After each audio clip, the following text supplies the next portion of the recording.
Eh bien, bonjour. J'aimerais vous partager une vision sur laquelle on a travaillé depuis l'automne passé. Si vous vous rappelez bien, en 2019, on a discuté de prendre le virage. Et qu'est-ce que ça impliquait pour notre Église? On a parlé de plusieurs choses. Puis en février, on a mis en place une multitude de petits groupes pour faire le livre Prendre soin les uns des autres.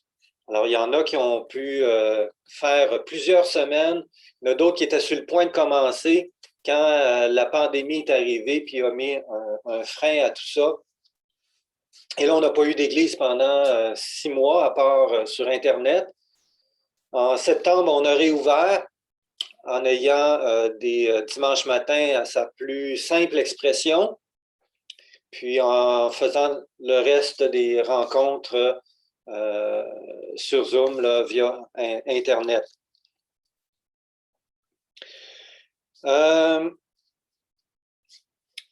novembre, l'automne dernier, fin novembre, on était en réunion avec le comité de concertation. C'est qui le comité de concertation? C'est les anciens, les diacres, les responsables de ministère. L'idée, c'est d'avoir des personnes représentatives de l'Église qui servent depuis longtemps dans l'Église, qui ont une maturité spirituelle pour réfléchir et prendre des décisions ensemble, soit de façon consultative pour le conseil, ou soit qu'on décide ensemble des choses. Alors, qui a participé à l'exercice? Bien, il y a évidemment les membres du conseil, Yves, Nathalie et moi-même. Sylvain n'était pas là, mais il était tenu au courant via nos réunions de conseil. Mon épouse Joanne, Denis, Francine, Fernand Turcotte, Benoît et José, Lise, Gilles, Lise Saint-Gelais, Gilles Laviolette, Louise Moquin et Pierre-Guy Dignard. Alors, il y en a d'autres qui n'ont pas pu y participer. Il y en a d'autres qu'on aurait pu appeler aussi. Mais l'idée, c'était d'avoir une douzaine de personnes qui pouvaient réfléchir ensemble. Alors, quand on s'est rencontrés à la fin novembre, je leur ai posé la question. Je leur ai dit, ça fait 6 ans que je suis pasteur à l'église de Valleyfield. Et là, je vais avoir 58 ans et dans 6 ans, je vais être pas loin. 6 ans après ça, je vais être pas loin de ma retraite. Alors, je leur ai demandé, je vais vous demander de réfléchir, qu'est-ce que vous voudriez qu'on, dans 6 ans, on ait vu Dieu accomplir au milieu de nous? Ou est-ce qu'on voudrait ou plutôt qu'on croit que l'Église devrait être rendue, que Dieu ait rendu l'Église dans 6 ans? Comment est-ce qu'on la voit dans 6 ans? Et on va établir qu'est-ce qu'on voit que l'Église devrait être rendue dans 6 ans, puis qu'est-ce qu'on a, ce sur quoi on a à travailler pour se rendre là. Alors, dans les premières rencontres, on a parlé de visibilité, de la célébration, d'enseignement. Alors déjà, la chaire a pris le bord, comme vous avez pu constater.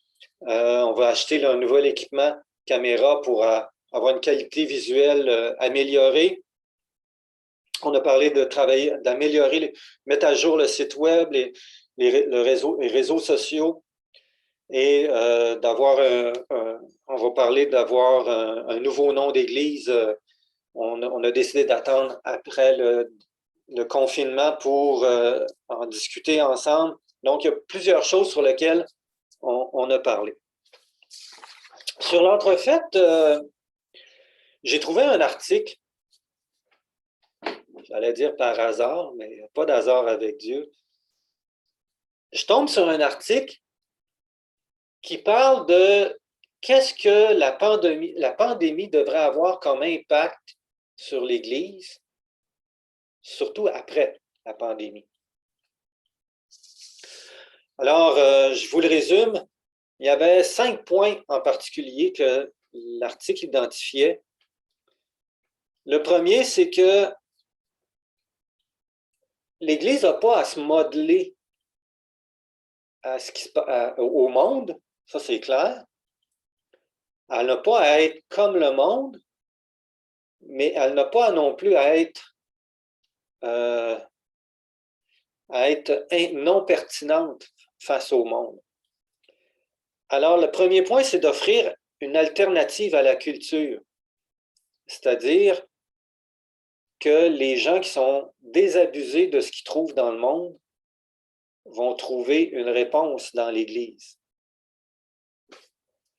L'Église doit être axée à introduire les gens à une relation vivante avec Jésus-Christ, à des relations vivantes les uns avec les autres et qui conduisent à un développement de disciples transformateurs. Donc, l'accent doit être mis sur la transformation une fois engagée, une expérience avec Dieu, et pas uniquement de transmettre de l'information. L'information est importante, la communication d'information est importante. Mais l'Église de demain ne devrait pas mettre tous ses atouts dans la transmission d'informations, mais mettre en priorité la transformation, une fois engagée, puis l'expérience avec Dieu. Troisième point, de mettre l'importance sur une communauté qui est authentique, aimante et vraie, qui connecte les gens les uns aux autres dans des différents groupes, différentes opportunités, des groupes intimes, des groupes de service, des groupes d'amitié. Le grand avantage de l'Église, c'est la communauté et la connexion. Le web devient un incontournable. Si avant, les gens venaient à connaître l'Église en entrant dans le bâtiment, ben de plus en plus aujourd'hui, c'est à travers l'information qu'ils ont sur le web, notre site web et autres moyens sur Internet.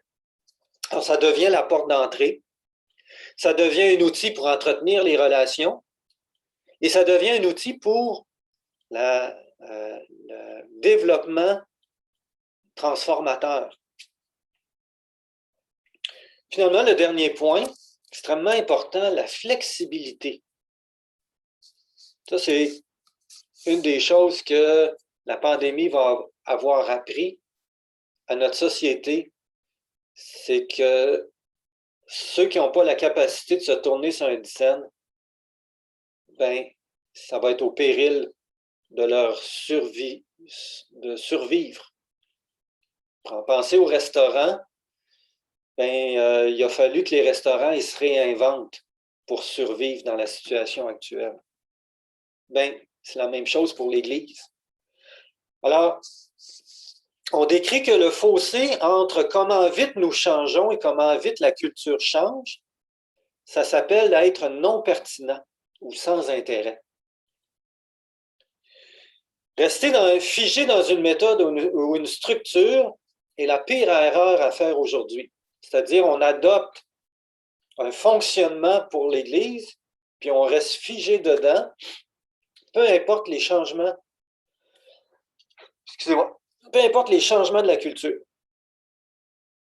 Alors, aujourd'hui, il faut s'adapter, puis s'adapter rapidement, ou devenir dépassé, ou devenir périmé.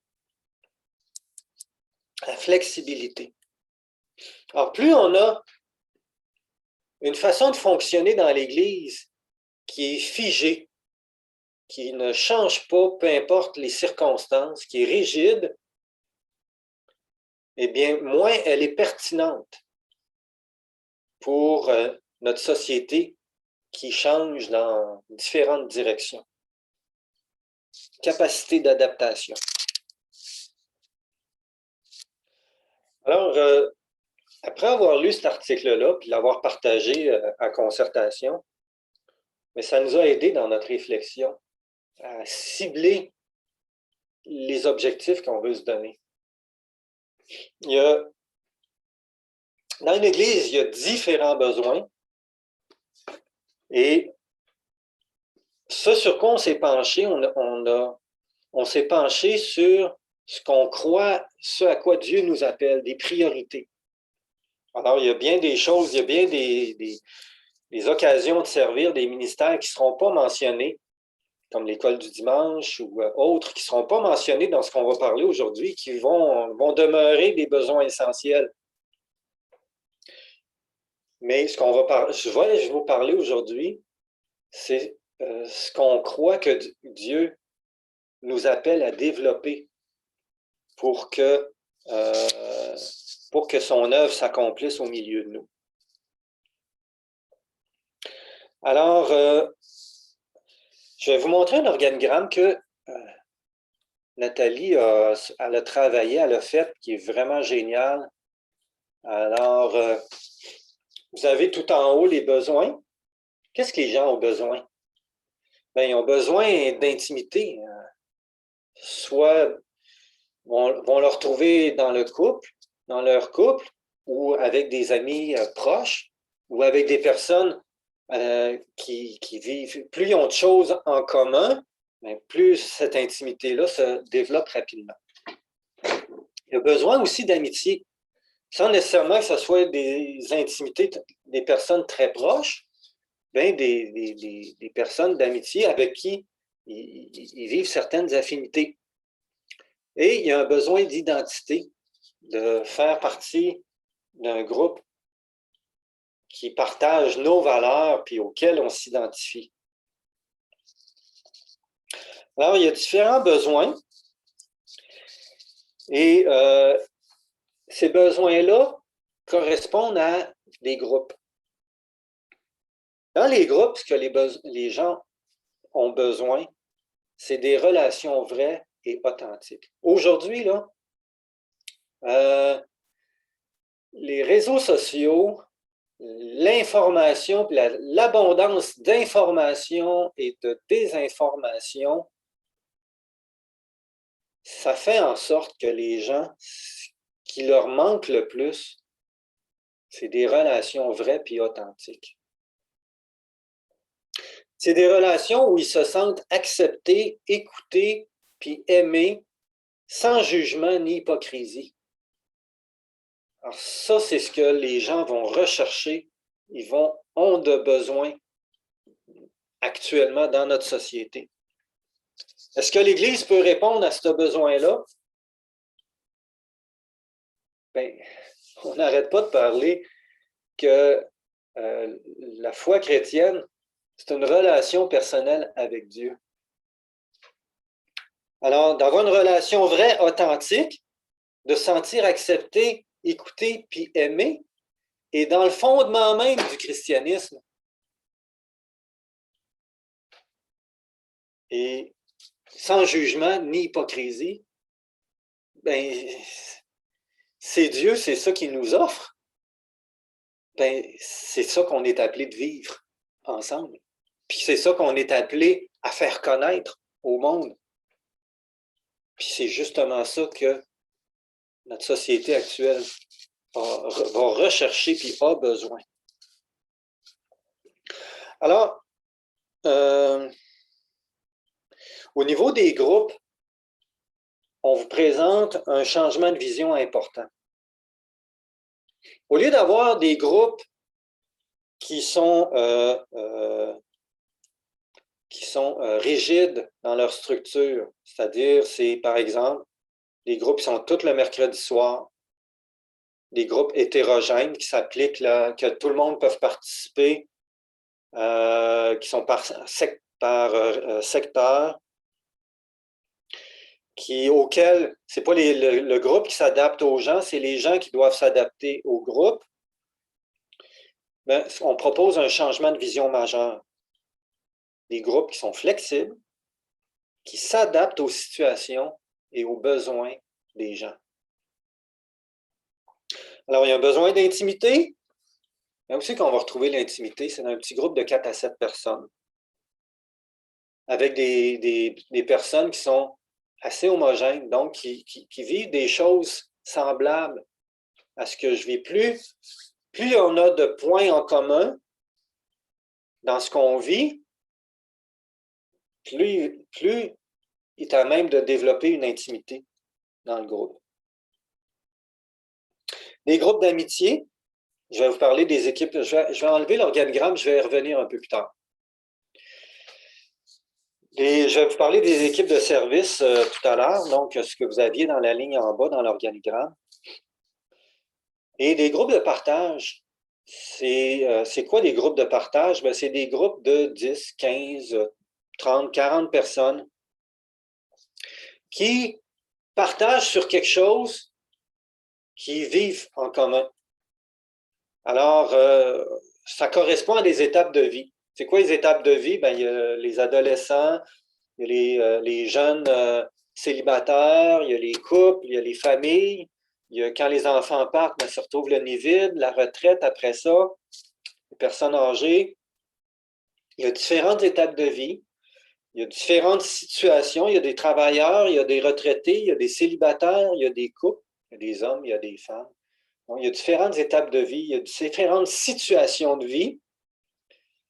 Et quand on met des gens qui vivent une même chose, une même situation, une même étape de vie, on les met ensemble et on répond aux besoins de leur situation de vie, de leur étape de vie, ben, on fait un groupe où ils ont quelque chose en commun qui partagent et qui vont échanger ensemble et on va répondre à ce besoin-là.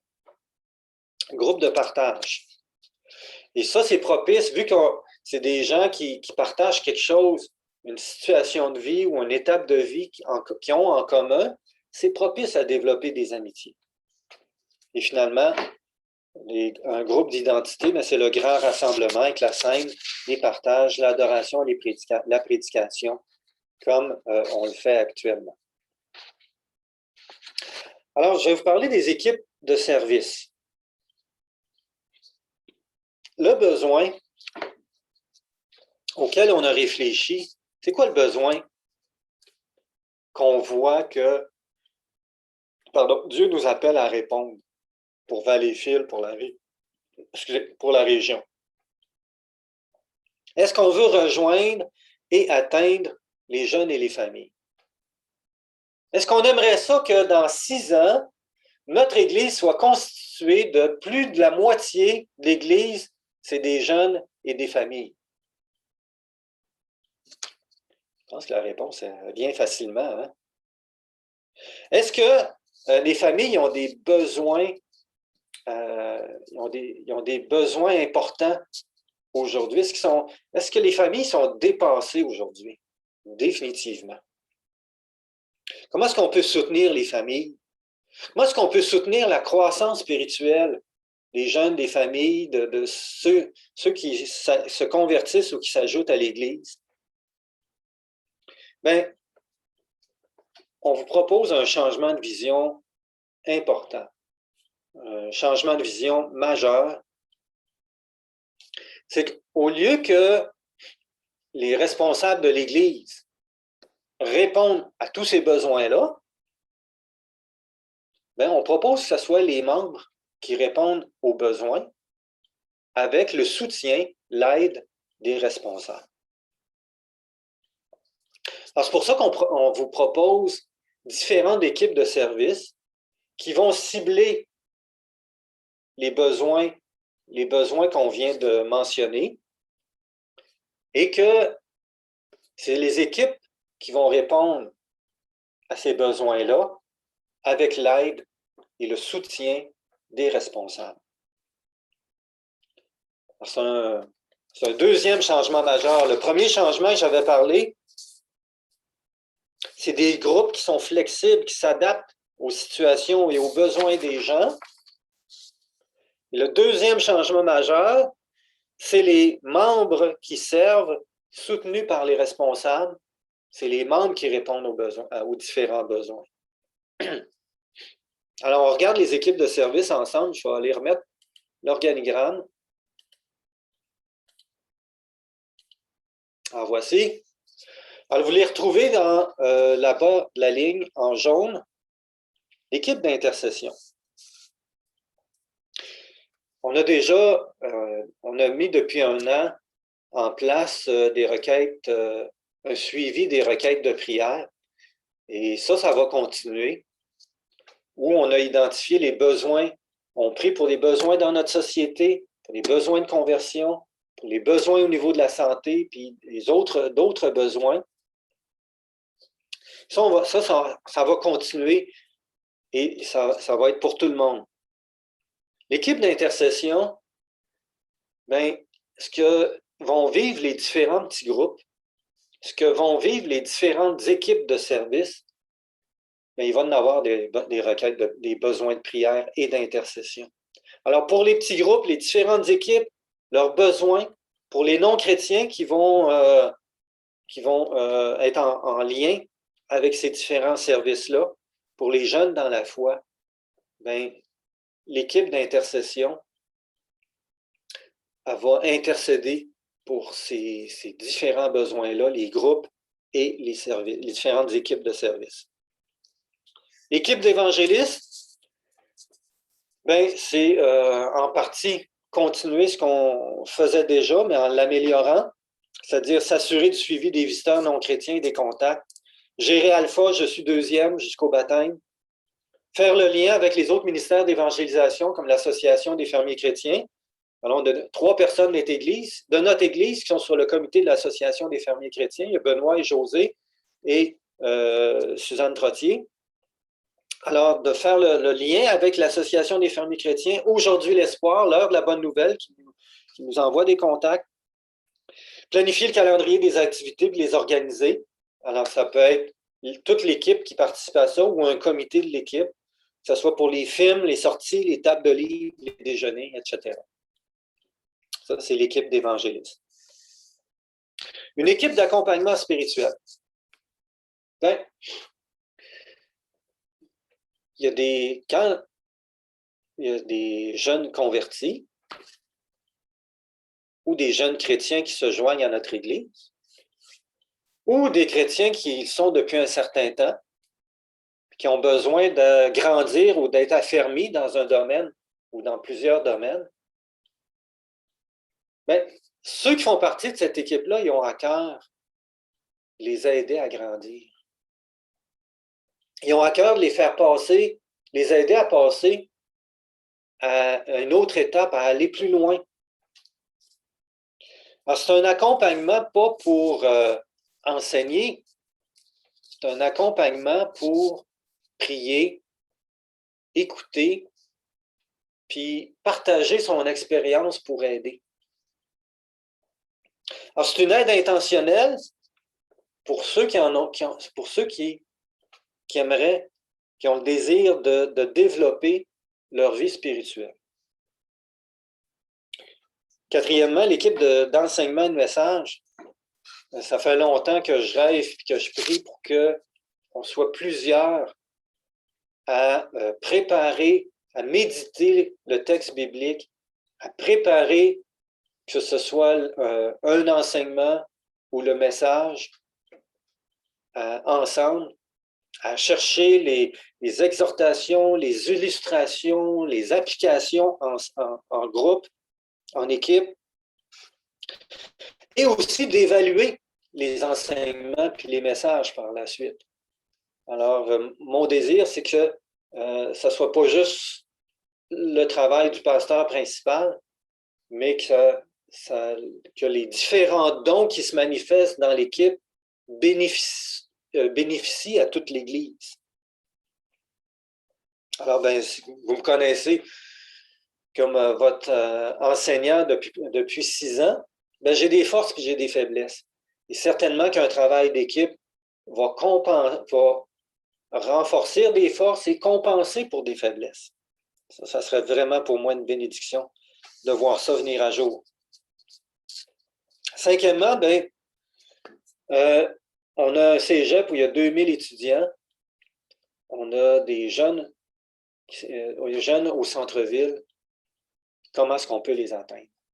Ben, c'est une équipe qui va se concentrer là-dessus.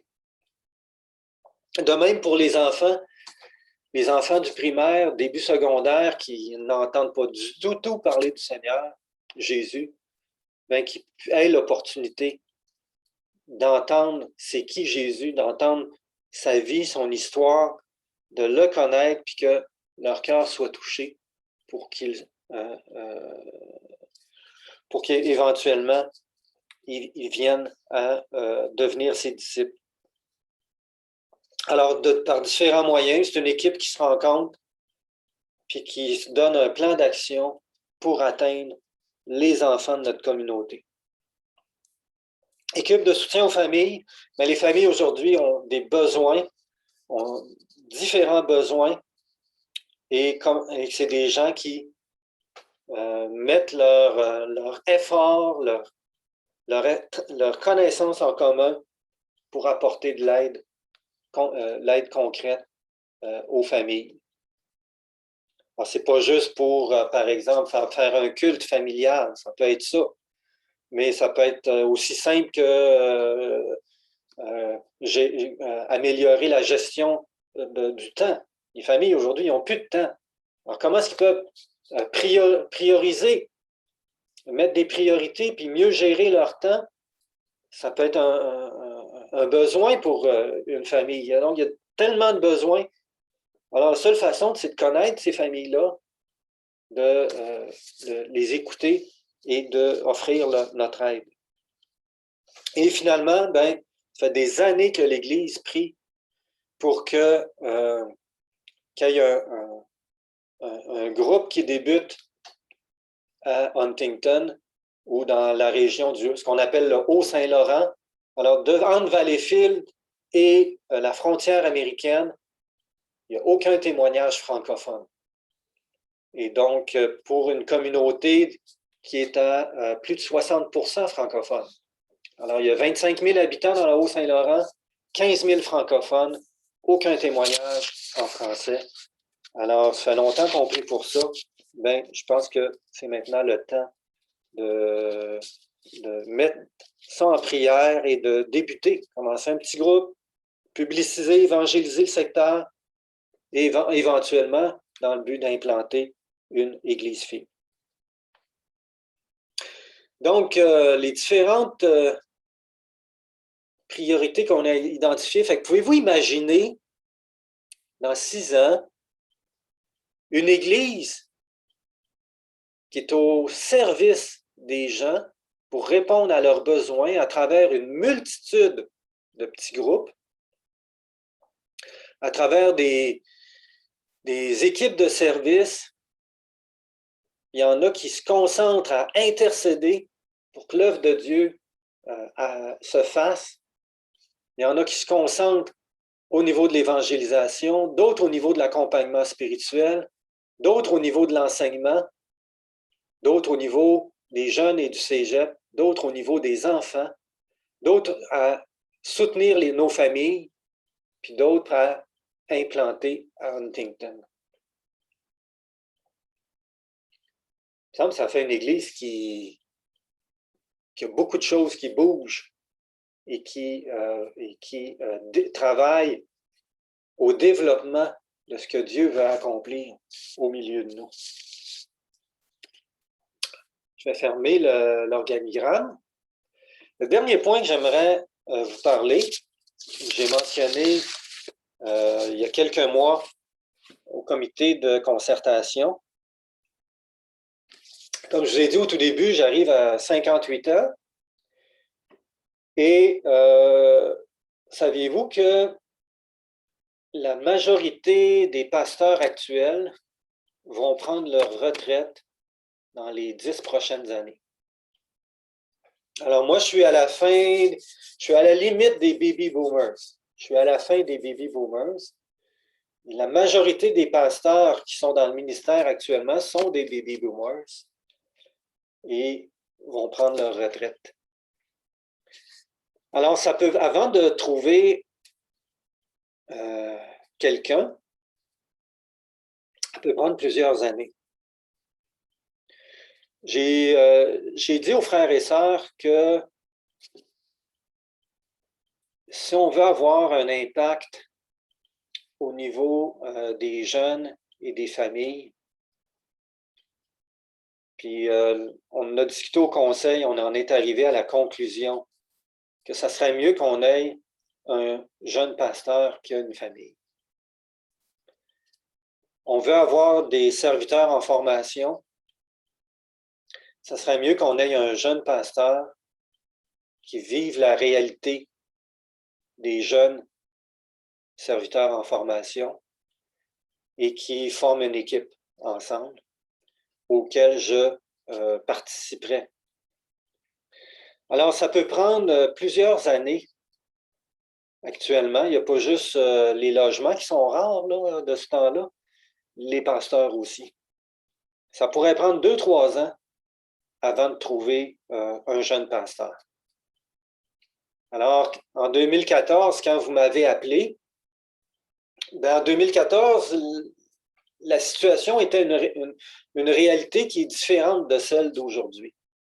Alors, ça n'a pas été long de me trouver puis de m'appeler comme pasteur à Valleyfield. Vous aviez même du choix. Mais la situation n'est plus ça aujourd'hui. Il y avait déjà une rareté en 2014, mais là, il y en a encore plus. Alors moi, j'ai communiqué aux frères et sœurs que je pense qu'on est rendu à l'étape de former un comité de nomination pour évaluer les besoins de notre Église, évaluer le profil du candidat d'un jeune pasteur et des serviteurs en formation pour passer à l'étape de recherche et faire éventuellement appel à un nouveau pasteur et 2 serviteurs en formation. Et aussi se doter d'un plan de transition pour laisser la place à un jeune pasteur. Alors, qu'est-ce qui arriverait avec moi? Bien, probablement que je prendrai à ce moment-là ma retraite ou une semi-retraite et que je continuerai m'investir à l'Église et dans l'œuvre de Dieu selon la direction du Seigneur. Mais on est arrivé à la conclusion que notre Église, pour qu'elle puisse prendre ce virage-là qui est si important, eh bien que ça fait partie de la solution et qu'on est rendu là. Alors, aujourd'hui, je vous communique ces informations-là. On vous demande d'y réfléchir, de prier là-dessus.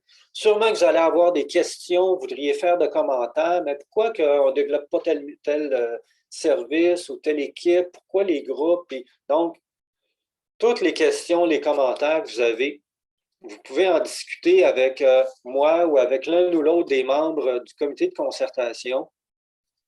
Et on planifie une réunion de discussion le 2 mai à 12h30. Donc, c'est un dimanche, le 2 mai à 12h30.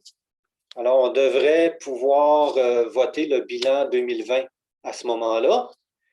Et on va prendre au minimum 1 heure, maximum 1h30, pour discuter des différentes questions et commentaires que vous allez apporter sur ce plan stratégique.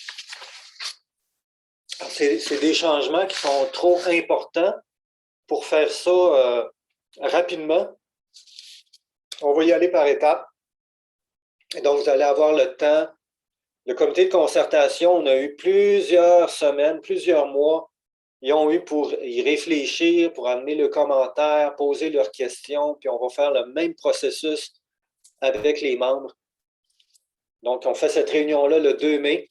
S'il y a besoin d'en faire une autre, on va en faire une autre. On va avoir le temps d'en discuter entre nous. Et au mois de septembre, on va présenter un plan stratégique finalisé, retravaillé ensemble et qu'on va adopter puis qu'on va aller, travailler pour mettre de l'avant. Maintenant, un plan stratégique, c'est pas coulé dans le béton. Comme je vous l'ai dit au tout début, la pire erreur à faire aujourd'hui, c'est de choisir une méthode, une structure, puis rester figé dedans. Alors, on doit apprendre à s'adapter rapidement. Mais ça, c'est une valeur qu'on va devoir adopter de développer la capacité de se développer, de s'adapter rapidement, d'être flexible. Et une des raisons d'avoir justement toutes sortes de petits groupes, ben c'est parce que d'avoir une structure qui n'est pas rigide au niveau des groupes, ben c'est facile, beaucoup plus facile de s'adapter à des changements de situation, de s'adapter à des besoins qui changent qu'une structure qui est rigide. Alors, je vous invite à prier là-dessus, à y réfléchir. Je vous envoie avec le courriel du vidéo, je vous envoie aussi les documents papier et on s'en reparle le 2 mai tous ensemble. Alors que Dieu vous bénisse, puis s'il vous plaît, mettez ça en prière.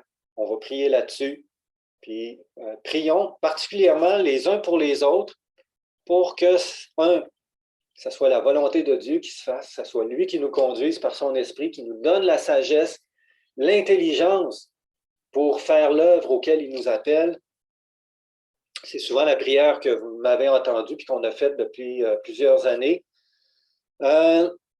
Prions pour que ce plan stratégique-là rallie l'Église, suscite vraiment un enthousiasme, une motivation pour accomplir ce à quoi Dieu nous appelle et que ça devienne aussi un plan de communication pour faire connaître à notre association, aux autres églises, pour faire connaître notre vision, nos besoins, et que Dieu se serve de ça pour sensibiliser, pour mettre à cœur à un futur pasteur, puis à 2 futurs serviteurs en formation, de venir se joindre à cette vision. Prions. Père bien-aimé, merci. Merci pour ce que dans ce dont tu nous as conduits au cours des derniers mois. Seigneur, on te prie que tu continues de nous éclairer, de nous conduire, donner sagesse et intelligence.